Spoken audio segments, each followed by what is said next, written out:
Hi అండి. అందరికీ నమస్కారం. ఈరోజు మరొక మంచి వీడియోతో మళ్ళీ మీ ముందుకు వచ్చేసానండి. ఈరోజు మన కర్రీ వచ్చేసి పెరుగుతో చికెన్ కర్రీ.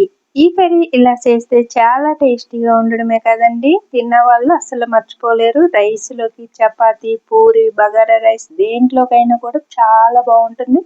చిన్నపిల్లల దగ్గర నుంచి పెద్దవాళ్ళ వరకు ఈజీగా తయారు చేసుకోవచ్చు. మరి దీనికి ఏమేమి కావాలి అనేది మన వీడియోలో చూసే ముందు, మరి దీంట్లో ఒక్క చుక్క నీళ్లు కూడా పోయకుండా ఈ కర్రీని తయారు చేసుకోవచ్చు. చాలా సింపుల్గా తయారు చేసుకునే విధానాన్ని, అలాగే తక్కువ ఇంగ్రీడియంట్స్తో చేసే ఈ చికెన్ కర్రీకి కావాల్సినవి ఇప్పుడు మనము చూసేద్దాం. ఇంకెందుకు ఆలస్యం, వీడియోలోకి వెళ్ళిపోదాం, వచ్చేయండి. ముందుగా ఒక హాఫ్ కేజీ చికెన్ని శుభ్రంగా కడిగి ఇలా ఒక గిన్నెలోకి వేసుకోవాలి. చూడండి, ఇప్పుడు ఇందులోకి పావు స్పూన్ పసుపు, 1 స్పూన్ కారము, అర స్పూన్ గరం మసాలా,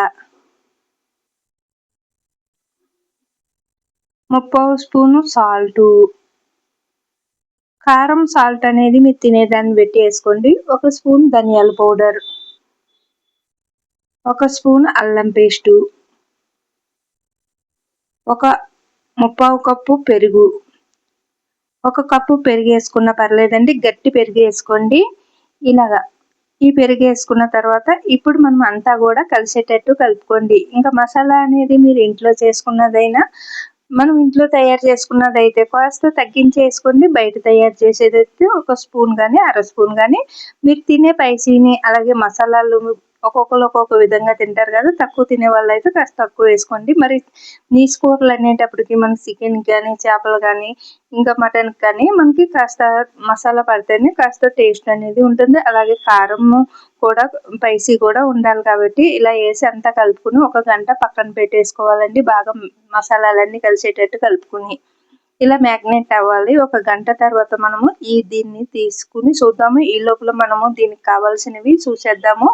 చూడండి, 1 గంట తర్వాత నేనైతే మూత తీసి చూపిస్తున్నాను. చక్కగా నాని ఉన్నదండి. ఇంకా మీ దగ్గర గంట టైం లేదనుకోండి, ఒక అరగంట కానీ, పావు గంట కానీ కలిపి ఇలా పక్కన పెట్టుకోండి. ఈ లోపల మనకి ఈ ఉల్లిపాయలు ఇవన్నీ కూడా కట్ చేసుకుంటాం కదండి. ఈ లోపల మనకి చికెన్ అనేది బాగా మ్యాగ్నేట్ అయిపోతుంది.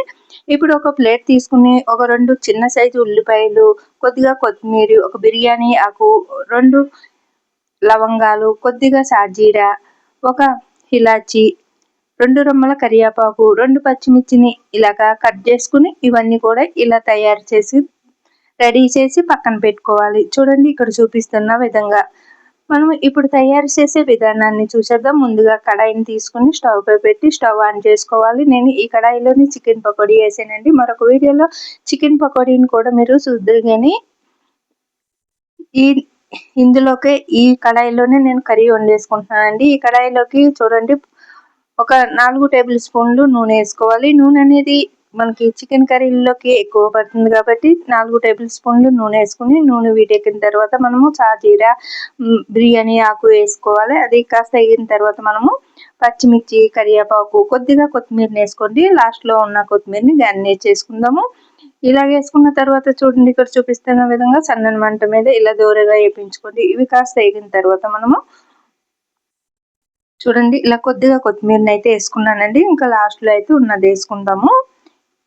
కాస్త అయితే సరిపోతుంది. ఆల్రెడీ మనం ధనియాల పౌడర్ వేసుకున్నాం కదండి, మసాలాలు కలిపి పెట్టుకున్నాం కదా. ఇప్పుడు ఉల్లిపాయ ముక్కలను కూడా వేసేసుకుందాము. ఉల్లిపాయ ముక్కలు వేసేసుకుని దీంట్లోకి 1 స్పూను ఆల్రెడీ మనము అల్లం పేస్ట్ అందులో 1 స్పూన్ వేసాము కదండి. ఇప్పుడు ఇందులో కూడా 1 స్పూన్ కానీ, అర స్పూన్ కానీ మీరు తినేదాన్ని బట్టి వేసుకోండి. అల్లం పేస్ట్ ఎంత వేసినా కూడా మనకి టేస్ట్ అనేది బాగుంటుంది. మీరు ఇందులో వేయకపోతే అందులోనే 2 టేబుల్ స్పూన్లు అల్లం పేస్ట్ వేసుకోండి. అలాగే మీరు తీసుకున్న చికెన్ బట్టి వేసుకోండి. ఇలాగ నూనెలో వేయించడం వల్ల అల్లం పేస్ట్కి కర్రీకి టేస్ట్ అనేది బాగుంటుంది. ఇలా కాస్త ఉల్లిపాయలు కాస్త కొద్దిగా కలర్ చేంజ్ అయిన తర్వాత 1 స్పూన్ అల్లం పేస్ట్ వేసుకుందాము. ఇప్పుడు ఇలా అల్లం పేస్ట్ వేసుకుని ఉల్లిపాయలతో పాటు వేయించుకోవాలి. అల్లం పేస్ట్ వేయడం వల్ల మనకి ఉల్లిపాయలు అనేది మాడిపోకుండా ఈక్వల్గా ఎగుతాయి. చూడండి, ఇలా కలర్ చేంజ్ అయ్యేంత వరకు ఉంచుకుని సన్నని మంట మీద ఉల్లిపాయలని బాగా ఫ్రై చేసుకోవాలి.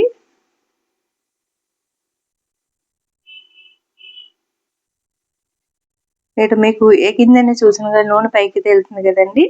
ఇప్పుడు మనకి ఇలాగా ఒక స్పూను అల్లం పేస్ట్ వేసుకుంటున్నాము. ఇప్పుడు ఉల్లిపాయలతో పాటు అల్లం పేస్ట్ని కూడా ఇలా కలుపుకుంటూ దోరగా వేయించుకుందాము. ఉల్లిపాయలు బాగా వేగిన తర్వాత మనం కలిపి పక్కన పెట్టుకున్న చికెన్ కూడా వేసుకుందామండి. చూడండి, ఇవి కాస్త వేగాలి. ఇలా అంతా కలిసేటట్టు కలుపుకోవాలి. అలాగే ఇలా మనం దీంట్లోని బిర్యానీ ఆకు, 2 లవంగాలు, కొద్దిగా సాజీరా, ఒక ఇలాచి వేసాం కదండి. ఇలా వేయటం వల్ల మనకి పెరుగు కలిపిన కర్రీకి టేస్ట్ అనేది మరి కాస్త పెరుగుతుంది, బాగుంటుంది.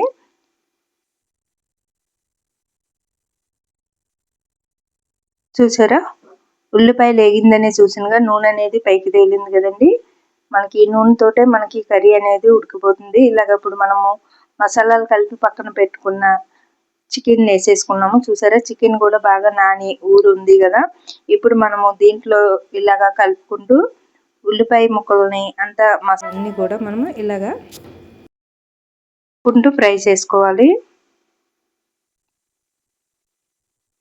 చూడండి, ఇలా మనం కలుపుతూ ఉంటే దీంట్లో ఉన్న నీరు అనేది బయటకు వస్తుంది. ఇలా మనము వేపించుకుంటూ ఉంటే సన్నని మంట మీద మధ్య మధ్యలో మూత పెట్టుకుంటూ తీస్తూ కలుపుతూ ఉంటే దీంట్లో ఉన్న నీరు అనేది బయటకు వచ్చి దాంతో చికెన్ అనేది ఉడికిపోతుంది. ఇంకా నీళ్ళు వేయవలసిన అవసరం లేదు.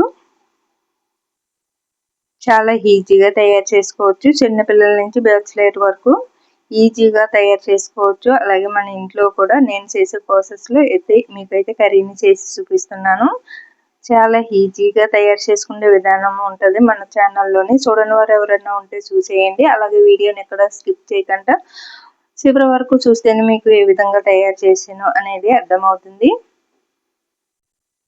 చూడండి, మీకు ఇక్కడ కనిపిస్తుంది కదా, వాటర్ అనేది ఇలా వస్తుంది. అందులో మూత పెట్టుకుంటూ మంట అనేది అడ్జస్ట్ చిన్నగా పెద్దగా అట్లా చేసుకుంటూ కర్రీ అనేది ఉడికించుకోవాలి. మరి మనం దగ్గర ఉన్నప్పుడైతే మంట అనేది పెద్దగా పెట్టినా కూడా మాడిపోకుండా ఇలా కలుపుకుంటాము కదా. మరి మూత పెట్టిన తర్వాత మాత్రం సిమ్లో పెట్టుకోండి. ఇలా దాంట్లో ఉన్న వాటర్ అంతా ఇలా పైకి వస్తుంది. ఇలా ఈ వాటర్ అంతా ఎగిరిపోయేటంత వరకు మనము సిమ్లో పెట్టుకున్నాం అనుకోండి, కర్రీ అనేది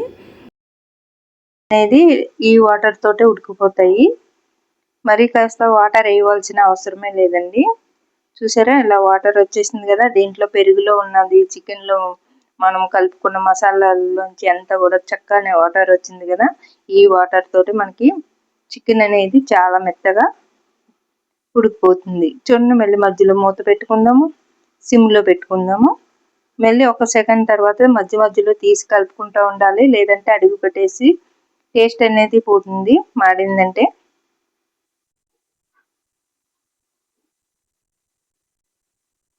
ఇలా తీసుకుని మూత చూసారా, ఉడికిందనే సూచనగా మనకి నూనె అనేది కూడా పైకి తేలింది కదా. చక్కగా మంచి సువాసనతోటి మరొకసారి కలిపేసుకుని మరొకసారి మూత పెట్టి మరొక 2 మినిట్స్ అలా ఉంచేద్దాము సిమ్లోని.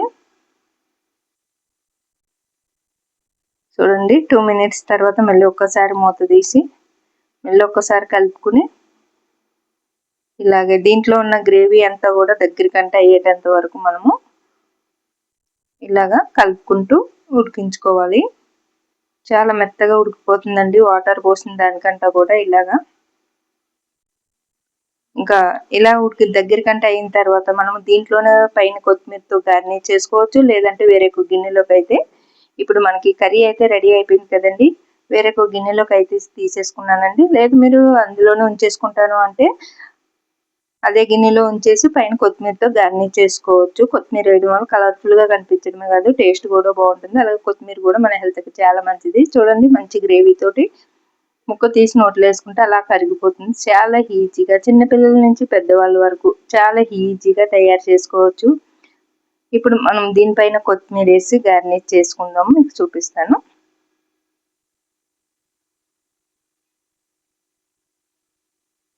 ఇప్పుడు దీనిపైన సన్నగా కట్ చేసుకున్న కొత్తిమీరని వేసేసుకుందాము. వేడివేడి కర్రీ మీద మనకి వేడివేడి కర్రీ మీద ఈ కొత్తిమీర వేయడం వల్ల మనకి మగ్గిపోతుందండి. పచ్చిగా ఉంటుందని డౌట్ ఏమొద్దు. ఇలాగ కొత్తిమీర వేసుకుని పైన మూత పెట్టేసుకుని 1 నిమిషం అలా ఉంచేద్దాము. తర్వాత తీసుకుని వడ్డించుకోవడమేనండి.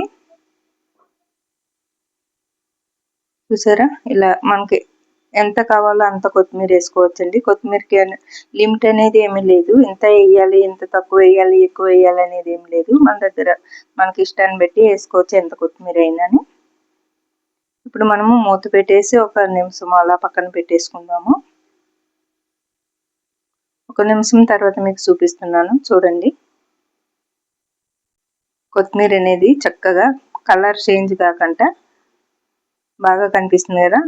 అంతేనండి, ఎంతో ఈజీగా తయారు చేసుకునే పెరుగు చికెన్ కర్రీ రెడీ అయిపోయింది. చాలా టేస్టీగా గుమగుమలాడుతూ ఉండే ఈ చికెన్ కర్రీని మరి ఎప్పుడు ఒకేలా కాకుండా ఇలా తయారు చేసి చూడండి. రైస్, చపాతి, పూరి దేంట్లోకైనా కూడా చాలా బాగుంటుంది. చిన్నపిల్లల నుంచి పెద్దవాళ్ళ వరకు ఈజీగా తయారు చేసుకోవచ్చు. ఎంతో టేస్టీగా ఉండే ఈ కర్రీ మీకు నచ్చితే ఒకసారి ట్రై చేయండి, లైక్ చేయండి, షేర్ చేయండి. మరిన్ని వీడియోస్ మీకు కావాలంటే మన ఛానల్లో కామెంట్ చేయండి, మీ అభిప్రాయాన్ని తెలపండి.